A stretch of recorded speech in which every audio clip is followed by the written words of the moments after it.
State of the Nation with Zororo Makamba.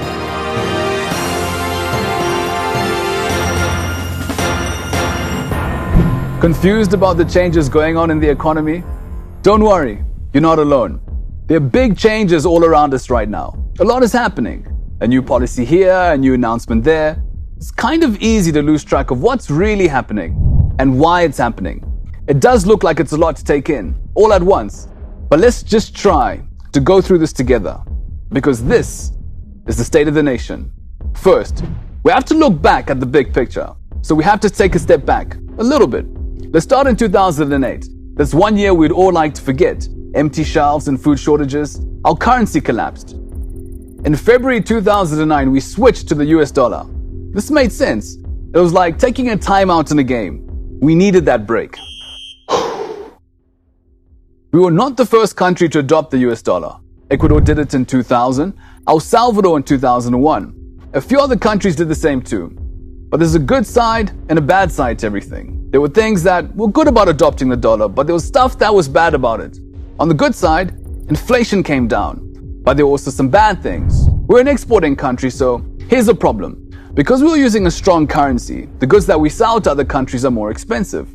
This is what the president meant when he said that our currency is too strong compared to the region. He said it's actually not a good thing. Let's put it this way. A supermarket in the UK wants to buy tea from Africa. They have two choices. Buy from Zimbabwe or buy from Malawi. Now Zimbabwe uses the US dollar. Malawi uses the Malawian kwacha. But Zimbabwe uses the US dollar, a stronger currency than the kwacha. This means that the supermarket is going to need more US dollars to buy our tea.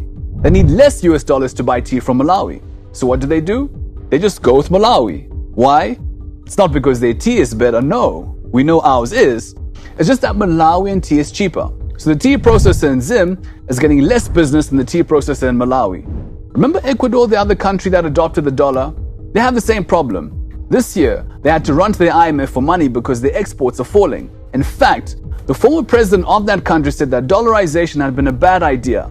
It was great for a while, but not in the long term. Here's some numbers for you. There's this thing that they call capacity utilization. It basically tells us how much of your factory is productive. So in 2012, capacity utilization fell to just 44%. In 2013, it fell even more to 39%. It kept falling and falling. So the government had to ban some imports to save our industries. Now we learned a lesson here. You can't do much if you're using a currency you don't control. This is why workers started towards making sure we have our own currency. Now it's not an easy road to get there. It'll take a lot of pain. Zimbabweans are already going through a lot. But when Mugabe was appointed as finance minister, he launched what he called the Transitional Stabilization Program. One of the big ideas of that plan is to work towards having our own currency. Now to do that, we had to face a few hard realities. So here's what he's done. In October, he separates the RTGS dollars from USD. In February of this year, we get rid of the 1-to-1 exchange rate. A lot of people were taking advantage of this rate to manipulate the market. Now we have the interbank market, where companies can buy and sell forex to each other. They have this in Nigeria. It's working because everybody wants it to work. Now last week, the finance minister made a big announcement. The USD will no longer be allowed to use for local transactions. Why? Let's break this down. In many countries, the US dollar is used only to make foreign payments. In Zimbabwe, it was being used for local transactions. This means there's a lot of demand for US dollar. Now this caused the rate to keep rising and rising. Now because our businesses were pegging their prices against the rate, prices started going up and up and up. A lot of people were taking advantage of this situation. There was a lot of arbitrage. We had relationship managers at banks taking advantage of us. Some were demanding bribes for you to access your own money.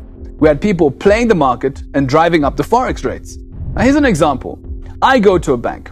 I borrow lots of money at very low interest rates, at 15%. I don't use that money to build my business or to grow crops, no. So what do? I take that money and I buy forex on the black market. The rate goes up, prices go up, and many big corporates have been guilty of this. So what has the RBZ done? They have raised the interest rates. Now if I go to the bank for money, it's because I really need to do something productive with it, not to trade forex. By raising the interest rate, it means there's less money on the market for people to buy forex with. It's basically the opposite of printing money. Is all this unusual? No. If you go to any country, you must change your dollars into the currency of that country. That's how countries make sure their own currencies maintain value. In fact, from this August, the Botswana Revenue Service won't allow you to pay any fees or taxes in Forex. Change the money to Pula, then pay. Now some will be asking, why not go back to full dollarization? Well, before I continue, here's what former Finance Minister Tendai Biti said. The US dollar is not sustainable for a number of reasons. It's overpriced, so it makes our exports so expensive. It also makes the cost structure of this economy so expensive. We've already shown you what happens when the dollar stays too long. We've also told you what's been happening in Ecuador. Another thing is this, in 2009 we had a $4 billion economy. We had up to 800 million US dollars in physical cash in circulation. We even got some 500 million from the IMF that year, but we never put in enough controls. So what happened? A lot of money left the system. We have an even bigger economy now, but not enough US dollars. We had 800 million at the start of 2009, and right now, we have just 262 million. Should we be afraid of a repeat of 2008? Of course. But there's a big difference. In 2008, government spending was through the roof. Now, we're not printing any new money, either as bond or RTGS dollars. We've stopped borrowing from the Reserve Bank, and we've cut out a lot of subsidies. So this is where we are. We're on a painful but necessary path of reform. Something has been broken in our economy for far too long. It needs fixing. With so much happening, it's easy to lose focus. It can be hard to remember where we've been and where we want to go. There are no easy solutions. In this environment, there's so much information flying around us. Some of that info is meant to make you afraid. It's meant to make you panic. It's meant to make you lose hope. Some of that information is fake. So let's read more. Listen to other people outside our usual circles, and let's educate each other about what's going on. Each of us has a contribution to make in all our individual and different ways. We can demand a shift in attitudes, for example. We can ask questions. Why is it that medicine costs 80 US dollars in Zim when it's 4 US dollars in SA? Why should those who don't earn US dollars be shut out of their own economy? Why do we treat foreign currencies differently here in Zim? Why are we that country where people peg prices in US dollars? We all can make this work. We've been in a deep hole. Climbing out of it won't be easy, but we can be part of the solution, or we can choose for these reforms to fail. Just so that we can say, I told you so. But here's the reality. If all of this fails, all of us fail. But if these reforms succeed, we all succeed. We have one country, and it belongs to all.